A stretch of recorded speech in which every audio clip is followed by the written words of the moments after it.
Sziasztok! Mielőtt én is elmondanám, hogy mi van bennem, nagyon köszönöm Boros Leventének, a Qualitons nagyszerű dobosának, aki jó barátom, és most már a családomhoz tartozik, mert nagy a családom, hogy azt mondta, hogy én beszéljek arról, hogy mi van bennem. Nem csak hetek, hónapok, sőt mondhatom, hogy évek óta bennem van az nagyon erősen, hogy mi emberek hogyan döbbenhetnénk rá egyszerűen arra, hogy összetartozunk. Hogy igazából egy családhoz tartozunk, kicsit félve mondom ki azt a szót, de mégis ki kell mondanom, mert ez az egésznek a lényege, hogy testvérek vagyunk.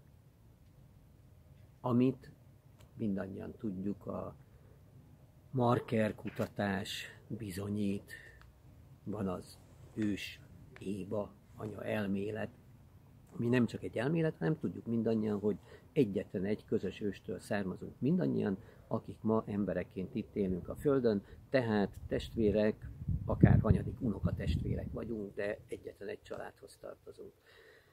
Azért is foglalkoztat ez nagyon, mert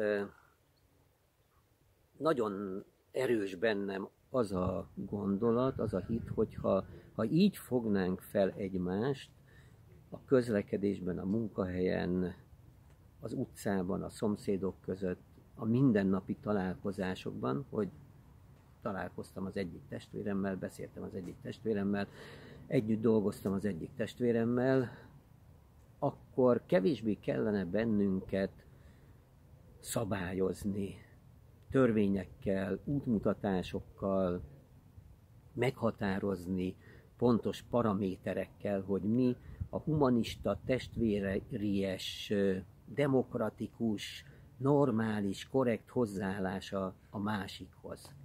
Hanem csak ránéznénk egymásra, és tényleg úgy köszönnénk, mint akik testvérek vagyunk, vagy úgy ülnénk le közösen kávézni, vagy akár egy tárgyaláson az asztal két oldalára, hogy valamit meg kell vitatni, valamiben meg kell egyezni, de két testvérnek. És például az elmúlt hetekben azon gondolkodtam, hogy majd ebben az évben milyen világnapokat kellene indítani, ami segítene bennünket, hogy ezt a testvériséget gyakoroljuk, átéljük, megérezzük, hogy összetartozunk, és sokkal inkább tudjuk egymást segíteni, mint pusztán csak egymással versenyezni, arról nem is beszélve, hogy esetleg egymást lenézni, vagy intoleránsaknak lenni, vagy egymást kizárni. Szóval ez van bennem. És akinek szeretném adni, az nem más, mint Kübler Dani, a Keresztkérdés hip-hop zenekar frontembere, dalszerzője, szövegírója, énekese. Szóval Dani, nagyon várom, hogy mi van benned, hogy megtudjam jövő héten. Viszlát mindenkinek, testvérek!